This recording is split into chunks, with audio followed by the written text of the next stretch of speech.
Salut la compagnie, c'est Jules Melon et aujourd'hui je suis en compagnie de l'endimanché du ciné. Comment vas-tu ? Ça va. Alors on va pas faire une critique de film, on va pas faire un podcast, on va faire une analyse de plan et on lance un concept comme ça qui va être croisé sur nos chaînes d'ailleurs, la fameuse copyright, attention, l'analyse plan-plan, et oui parce que bon c'est drôle, hein, voilà, on a beaucoup ri en trouvant ce nom, où on va prendre en fait des plans d'une scène d'un film, grosso modo, et analyser ce que le réalisateur ou la réalisatrice a voulu nous raconter, de même au niveau de la photographie, voilà, tout ça. Et c'est intéressant parce que au-delà du langage, voilà, oral, il y a aussi les images qui parlent dans un film, même souvent avant les dialogues, clairement, hein, on est d'accord là-dessus, je pense, mon cher Dimitri. Et voilà, donc du coup, ces images-là, par exemple, vont nous parler, on va essayer d'analyser, mais on n'a rien préparé avant, des images issues d'un film qui est sorti plus tôt cette année, et dont on a parlé d'ailleurs en podcast, hein, mais c'est pas, d'ailleurs, c'est là qu'on a eu l'idée, hein. Ce film, c'est Radioactive, réalisé par Marjane Satrapi, dont on avait salué d'ailleurs la mise en scène, la lumière, etc., et qui raconte l'histoire, pour faire simple, hein, de Marie Curie, de Pierre Curie, hein, voilà. Et on va se concentrer ici sur un moment dans le film, alors c'est pas un spoiler, parce que quand même, quand on connaît l'histoire de Marie Curie, on sait qu'à un moment, elle rencontre son futur mari, et donc la rencontre entre Marie, hein, Maria à l'époque, pas encore Marie Curie, et Pierre, une rencontre, enfin pas vraiment une rencontre, on va dire plutôt le premier baiser. Voilà, l'amour qui s'éclaire et qui va enfin jaillir de leur cœur commun. Voilà. Et on va commencer par ce premier plan, hein, où ils marchent dans la rue, ils sortent je ne sais plus d'où, d'un repas, je crois, chez des amis, me semble. Hein. Et et les petites blagues de scientifiques. Ah oui, c'est vrai. Et du coup, à un moment, ils marchent dans la rue, ils vont faire face à une sorte de forge qui s'illumine au fond, et on dirait qu'ils la contemplent. C'est là où on sent d'ailleurs la suspension avant peut-être que la flamme soit déclarée. Qu'en penses-tu de ce premier plan, Dimitri ? Ah oui, c'est magnifique. Alors déjà, il y a... Bon, moi je te rejoins. C'est-à-dire que la réalisation, pour moi, dans ce film, elle est quasiment... Bon, elle est quasiment parfaite, parce que la perfection n'existant pas, je ne vais pas dire qu'elle est parfaite, mais alors ici, dans ce plan-là, c'est en effet très marrant, parce que il y a une sorte de discontinuité déjà, parce que oui, comme tu dis, ils sortent d'une petite réception, ils sont en gros dans la rue, voilà, dans un Paris assez particulier, voilà, refait en fond vert ou je ne sais comment, enfin c'est un petit peu bizarre là-dessus, et on se retrouve dans un lieu qui n'est pas propice, voilà, à la capitale, c'est-à-dire que on se demande où on est, et là finalement on n'est plus vraiment sur Terre. Et le film d'ailleurs, bon attention, je ne spoile pas, mais il fonctionne là-dessus. C'est-à-dire que bon voilà, en plein centre évidemment la flamme, alors oui bon, l'amour, tout ça, de ce que vous voulez, mais surtout évidemment Radioactive, leur élément, voilà, qui sont en train, enfin les deux éléments qui sont en phase de découvrir. Et finalement ils regardent pas non plus totalement au même endroit, hein. C'est ça qui est marrant, hein. C'est Marie Curie qui regarde à droite, Pierre Curie qui est plutôt à gauche, qui regarde à gauche, hein, sa position politique on ne la précisera pas pour le coup. Et finalement voilà, on a un regard croisé et c'est marrant, il y a des petits faisceaux autour qui permettent d'illuminer encore plus, parce que honnêtement, si vous enlevez dans ce plan les 3-4 faisceaux qu'on peut apercevoir, je pense qu'il perd quand même de sa superbe. Au-delà d'ailleurs de la taille des acteurs, j'apprécie beaucoup, c'est souvent un peu démultiplié au début pour après se rassembler plus tard. C'est beau quand même. C'est très beau, puis d'ailleurs on voit bien la symétrie, hein. C'est vraiment au centré, on sent que c'est avec minutie, bien au milieu des deux personnages, au milieu du cadre, et on a l'impression qu'ils regardent d'ailleurs indirectement cette flamme qui voit et qui va peut-être se matérialiser en amour qui va se déclencher derrière.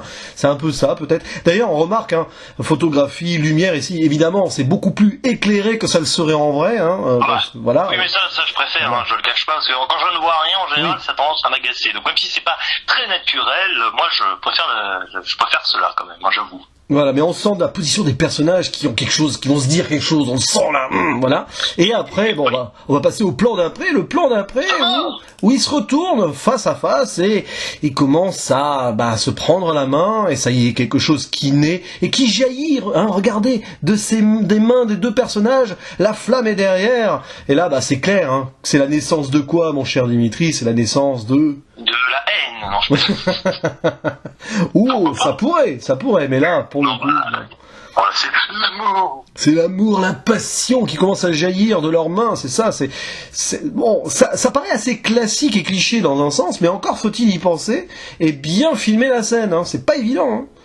Bah, déjà oui, c'est parfait, et puis surtout là, le regard surtout des acteurs, c'est la première chose qui nous marque, hein. Enfin, en tout cas moi quand j'ai vu cela au cinéma, oui, sur un grand écran, placé en plein milieu, bah, si on regarde ici plein cadre, on tombe plutôt sur Marie Curie, mais non, c'est vraiment le regard magnétique entre les deux acteurs, donc je trouve ça aussi assez fort, c'est-à-dire que finalement là, pour ma part, je ne m'attarde pas sur ce qui est central visuellement, mais ce qui pardon, je ne sais plus parler, mais sur finalement le plan thématique qui viendra ensuite, c'est-à-dire voilà la connexion là, et on sent qu'il y a forcément quelque chose, et on s'en doutait déjà d'ailleurs, et ça intervient plutôt en début de film, hein, c'est aussi assez audacieux là-dessus, et ce qui permet d'installer les couleurs aussi, les faisceaux qui ne sont plus du tout comme au plan précédent, et c'est ordonné n'importe comment pour autant, attention, c'est bien maîtrisé, quoi. Et puis d'ailleurs tu l'as dit, c'est le visage de Marie Curie qui est mis en avant, qui est illuminé plus que celui de son mari, on sent que c'est centré sur elle le film, clairement, et on voit d'ailleurs un très beau jeu ici, tout en simplicité, mais bien pénétré de la part de Rosamund Pike, hein, qui joue donc Marie Curie. On sent qu'ils sont dans la scène, et on va rien dire sur le cheval au fond, hein. C'est marrant parce que tu l'as dit tout à l'heure, ça revient sur le premier plan, c'est le côté, on est au centre de Paris quasiment, et il y a un côté rural qui est là. C'est complètement, il y a rien autour, là, il y a rien. Hein. On se demande même s'ils sont vraiment à Paris, peut-être qu'ils ont pris un repas en banlieue, j'en sais rien, je sais plus si c'est précisé exactement, mais théorie, on doit se situer à Paris, de toute façon même en région parisienne, ce que l'on voit ici entre guillemets n'est pas normal, mais en même temps c'est vraiment à l'image de leur amour. C'est pas qu'il est complètement anormal, ce n'est pas ça, mais avec voilà cette petite flamme là qui commence gentiment à s'ouvrir là dans le creux des mains, on a une forme de souffrance aussi qui va naître. C'est pour ça que bon, je délirais avec la haine au début, mais sans avoir de la haine entre les deux personnages. Malheureusement, les conséquences sont plus ou moins fâcheuses dans leur vraie vie. Voilà, je spoile pas, là c'est leur vraie vie. Voilà, pas besoin, voilà. On sait ce qui va brûler, qui va les consumer peu à peu, leur travail et la radioactivité qui va avec. Et après nous avons... Il y a potence d'ailleurs un peu là sur ce plan-là, c'est vraiment c'est ce que j'ai vu. On a l'impression que Marie Curie est pendue là. Franchement, c'est complètement ça, quoi. Et puis bon, voilà, t'as Pierre Curie qui observe cela. Et d'ailleurs, c'est marrant parce qu'à chaque fois, on a l'impression que la condamnée à chaque fois, la première condamnée, c'est plutôt Marie Curie. Oui. Ce qui s'avère plutôt inexact. C'est assez piégeux là-dessus. Oui. Et puis après, nous avons le plan. Alors, le plan suivant où la réalisatrice décide de changer d'angle. Voilà. Elle va les prendre de l'autre côté. Alors pourquoi? Bonne question. On aurait pu rester comme ça. Pour rappeler qu'il n'y a rien du tout, encore une fois, et que ils sont seuls dans leur univers. Tu n'as rien. Ah bah oui, c'est le désert, c'est le Sahara. Ils sont dans leur univers, il n'y a rien qui compte autour, clairement. Et là, alors, c'est la poursuite du plan d'avant, hein, la même, elle est radieuse, c'est drôle, hein, radioactive, radieuse, Marie Curie. Et son mari, son futur mari, la regarde avec une certaine passion, mais aussi un certain respect. On sent là aussi que c'est un film féministe, hein, qui met la femme en avant, et cette scène le montre quand même. Et puis alors, derrière, en fond, ces deux lumières qui... C'est Tatooine derrière, hein. C'est super bien fait, par contre, parce que là aussi, il y a un travail de symétrie très fort. Il faut les placer, les acteurs, pour en arriver là, avec le nez qui vient entrer dans la lumière, et on sent que ces deux lumières bientôt vont n'en faire qu'une pour le fameux bisou, n'est-ce pas? Alors oui, c'est ça, c'est-à-dire que bon, on pourrait les prendre pour des clowns un peu, parce que bon, il faut quand même rappeler qu'ils ont vraiment fait un petit peu les andouilles avant, hein, mais ils ont un petit peu déliré, c'est un fait.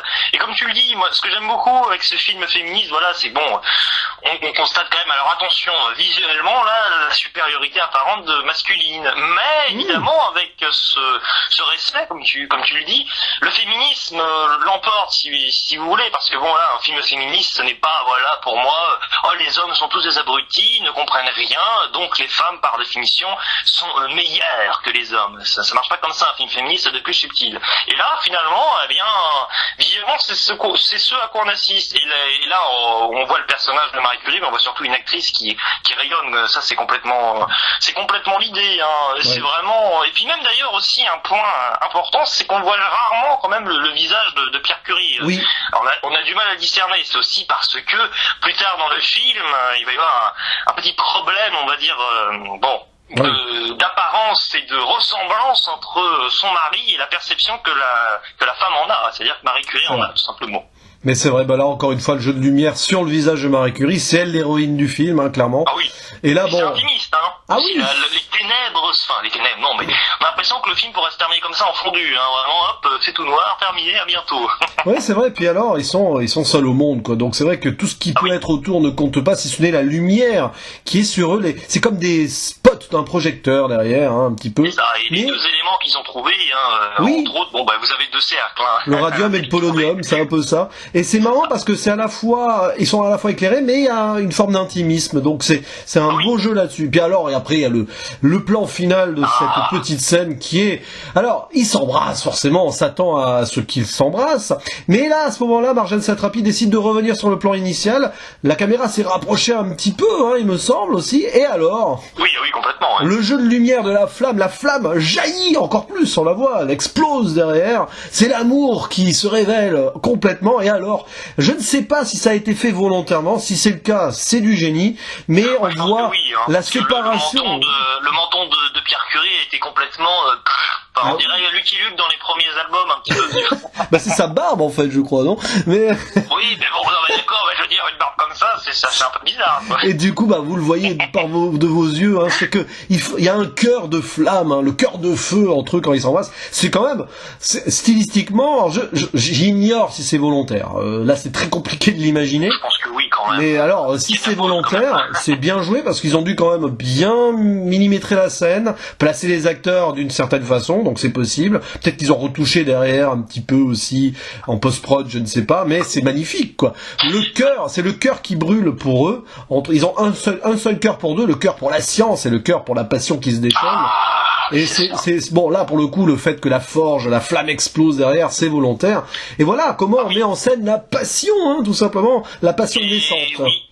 Ah oui, absolument. Et puis en plus, alors on pourrait penser qu'il y a un fort raccord avec le petit turban. Là, il y en avait qu'un au début, vraisemblablement sur l'un des plans précédents, et là on en a deux. Voilà, donc c'est-à-dire que maintenant, ça y est, on a la pillade un petit peu. Dans l'idée, c'est ça complètement. Hein. Mais oui, c'est vrai que c'est assez fantastique. Et c'est marrant, c'est que moi, c'est bon, évidemment, on voit la flamme, c'est magnifique. Mais même sur le petit détail, on a encore le col, on voit un petit bout du col blanc de Pierre Curie qui vient encore nous rappeler évidemment que voilà, l'imagerie est magnifique, mais que il y a quand même toujours un élément qui vient perturber une certaine homogénéité dans le propos, dans ce qui est visuel ici, et ça en devient presque viscéral, parce que là on s'adapte sur certains plans, mais quand ça dure 1h30 ou 2 heures, presque, c'est assez fantastique là-dessus. Hein. Il y a autre chose qui est extraordinaire, c'est l'intimité d'un couple, voilà, qui se découvre, mais ils vont être toujours sur le feu des projecteurs, parce qu'ils vont être dans l'actualité, hein, Pierre et Marie Curie, et c'est pareil là, donc il y a les spots, et même il y a des gens derrière qui semblent être là sans être là, c'est un petit peu leur histoire, Pierre et Marie Curie aussi, ils seront jamais vraiment dans l'intime pur, hein, ils auront toujours quelque chose en connexion avec la science, avec le monde, et c'est un petit peu ce que cette scène montre aussi. Parce que dans le plan précédent, voilà, intimisme, on voit évidemment le sourire alors pas trop de l'acteur, mais de l'actrice, en tout cas, et de Marie Curie. Et là, on est on regagne gentiment la sphère publique, et puis on les voit. Alors ils s'embrassent, évidemment, on se doute qu'ils sont très contents, mais c'est beaucoup moins là-dessus, c'est quand même beaucoup moins explicite. Hein. C'est-à-dire que ça y est, c'est-à-dire que progressivement, le retour à la vie normale, à leur vie normale, hein, parce qu'elle n'est pas spécialement assez atypique quand même, hein. Et c'est ça, c'est-à-dire qu'après, voilà, vous reprenez l'histoire où elle en est, et là, ce passage-là est quand même une sorte de parenthèse, hein, quand même la bonne parenthèse du film, et puis après, hop, ça y est, hein, c'est la parenthèse, oui, c'est ça, c'est la parenthèse enchantée, quoi, dans l'idée. Oui, et puis bon, le baiser, on le voit, est quand même filmé, de façon intimiste, parce que le contre-jour derrière fait que on voit à peine les lèvres se toucher, c'est très, on va dire, pieux et puritain comme baiser, hein, c'est pas, mais c'est normal par rapport à l'époque, on reste aussi dans une certaine logique, et il y a autre chose. Ils commencent à se galocher pendant 3 heures, même ça, ils ont fait assez rapidement. C'est ça reste quand même l'intimisme de l'époque, et puis alors, dernière chose. Avec un petit semblant, tu sais, là. Il faudrait pas délirer quand même. Et puis alors, il y a un dernier truc qui là, je viens de repérer à l'instant, c'est la fumée qui sort, évidemment, du cerveau, hein, enfin de la tête de Marie Curie, c'est elle, la tête pensante au final, quelque part. Ah oui, ça bouillonne, oui. C'est ça, c'est elle qui va avoir les idées, hein, parce que c'est quand même, même si Pierre Curie était aussi un grand scientifique, c'est quand même elle qui a un petit peu eu les honneurs qu'elle cherchait à avoir pendant une partie de sa vie, d'ailleurs, c'est ça que le film raconte. Et donc, voilà, ça bouillonne en elle, et il n'y a pas que l'amour qui bouillonne, hein, c'est l'union de deux êtres qui s'aiment. j'aime, mais aussi qui aiment la science et qui vont dédier leur vie. D'ailleurs, c'est comme une réaction chimique, paf, ils s'embrassent et pouf, il y a de la fumée au-dessus. C'est ça qu'on l'a pas précisé, mais oui, ça paraît tellement évident qu'on oubliera de le dire. Il y a une sorte aussi il y a la rampe de lancement pour Pierre Curie, malgré tout. C'est comme tu dis, bon, le cerveau bouillonne du côté de Marie Curie, mais bon, pour Pierre Curie, voilà, on sent avec les petits spots, là, que ça y est, la gloire commence. Alors attention à rattraper les personnes qui sont toutes floutées derrière, mais voilà, mais attention, après, c'est un petit peu malgré lui, donc c'est assez nuancé, forcément, et assez discret, hein. Il faut mettre en pause pour s'en rendre compte de ça, hein, quand même. D'ailleurs, ça rappelle aussi, bon, l'amour, c'est chimique, hein, ça rappelle un film que t'as beaucoup aimé, là, de Knight Clark, où le personnage principal le dit, voilà, bah, c'est un peu ici. Ici, l'amour, c'est une réaction chimique entre deux êtres qui étaient faits pour être ensemble, et paf, il y a quelque chose qui jaillit, que ce soit au niveau de la lumière. Voilà. Donc voilà, hein, c'est un petit peu ce qu'on avait envie de dire, Jean Bafouille, sur cette scène-là. C'est un peu une impro, alors on a découvert des choses, je crois, on peut être fiers de nous. Voilà, parce que pour vous dire la vérité, on a choisi ces plans, mais on a volontairement pas préanalysé quoi que ce soit avant, hein. Voilà, on a attendu de faire cette discussion-là.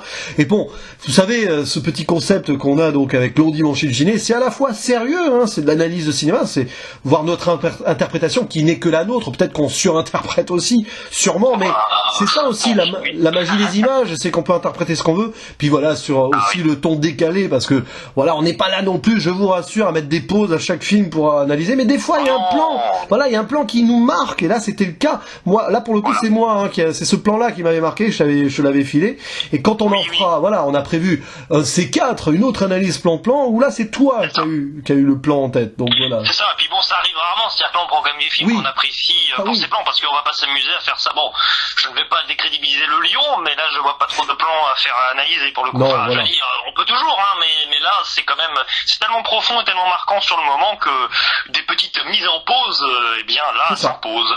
C'est ça, c'est la magie du cinéma, voilà. Des fois, il y a des images qui nous restent en tête et on se dit, qu'est-ce que la réalisatrice a voulu nous dire sur ce plan séquence, sur cette image, etc.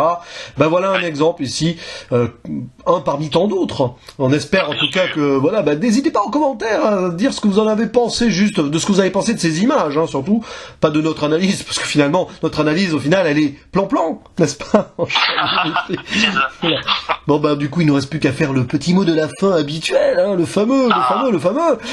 À la prochaine. Ciao. Et oui, jamais, c'est une réaction chimique à la chaîne. Tu as existé là? Je suis électrocuté.